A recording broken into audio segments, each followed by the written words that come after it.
And although we currently have a first lady that's a beauty as well, her current prime minister got married in September actually. So, and she's really beautiful, tall, former model, all that. And very smart as well. Like, she's a good friend of mine as well. I really like her. But she's a very smart, very, let's say, over-influential person. Yes, very much. Like, whenever also there's some things I need that I don't want to bother the prime minister directly with, I talk to her like that. How close you are to the prime minister? The prime minister, very close at the moment. Mm-hmm. Do you think that the prime minister might be interested or to refer us to the right individual? Because I think he will not speak with us directly. No, he will not at this point speak to you directly. He will speak to me directly. I saw that there are few lobbying companies in Slovenia. Oh, you can register. Yeah. Yes, right. So myself, as a matter of fact, I'll be able to register as such on 5th of March when it's 2 years since the end of my term. Okay. For 2 years after that, you're not allowed to register. But to be honest, it's not a properly or very, it's not a very regulated activity. Begin with, because otherwise the doors will be closed immediately.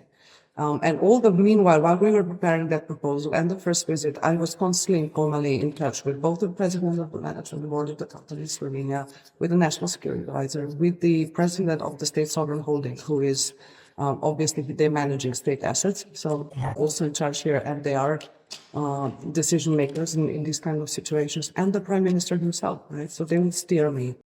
And I came yesterday. We had this dual use conference. It was a very high level. The prime minister were there. There was a ministerial panel of 6 ministers, very high level, and one of the probably the most well-known state lobbyist, Mr. Damir Črnčić, whom, if we continue with this, will be in one or two or three of the matrices for sure.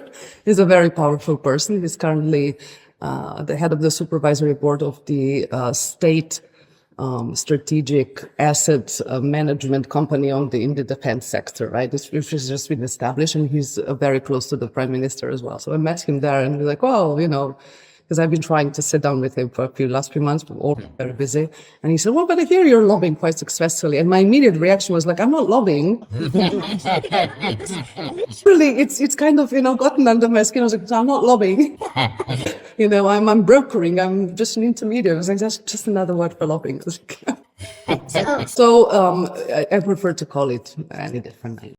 I have spoken to Dr. Emilia Stomenova too, not mentioning anything, that would be revealing any specifics, but just because I very quickly remembered, well, she has been doing this. And she said, yeah. And so she's helped me put together this part, to assess the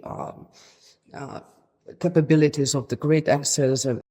And that's somewhere where she can be very helpful, because she knows exactly what we have and what we don't have. She was doing this as a minister. It was her, let's say, a little sandbox. Like she is involved a lot in these projects.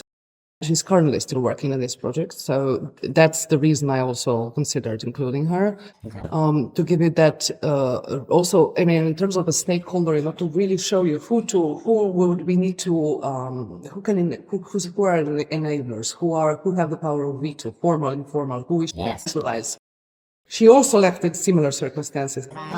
Both of us, the prime minister was like, look, I'll protect you, don't leave. But both of us were like, you know what, we're experts, we came from a different world. We're not born politicians. Absolutely right. We both left back to doing what we used to do. But we both still have very good relationship. Like, we're actually had quite a few meetings on different topics with him, sometimes separately. And he still keeps the ministers that had to leave for whatever reasons, even to just, give the appearance of like, okay, we're accepting the objective responsibility for the work of our ministers, and left. And he still keeps in touch with us, right? As his advisors in the shadows.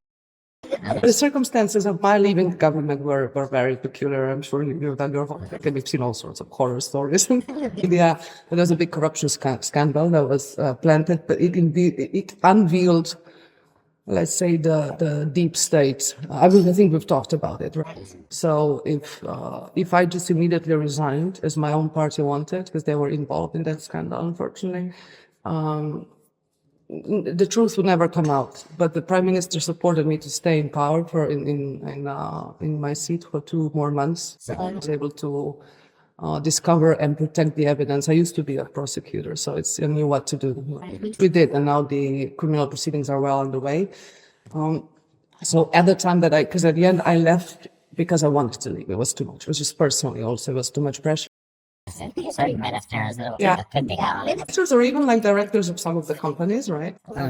Yeah, because of the state-owned firms or like the state sovereign holding that's controlling all the state-owned assets, for example, and so on. There's some actors that are actually, susceptible or their destiny might depend on the outcome of the elections. So you get that kind of indications in there. And then also what I do, I'll provide you the exact, how to get to these people, whether I have a direct contact or whether I have to go through that person, so that you also know what is realistic for me to, to set up as soon as possible, who to speak to, who I can speak to informally.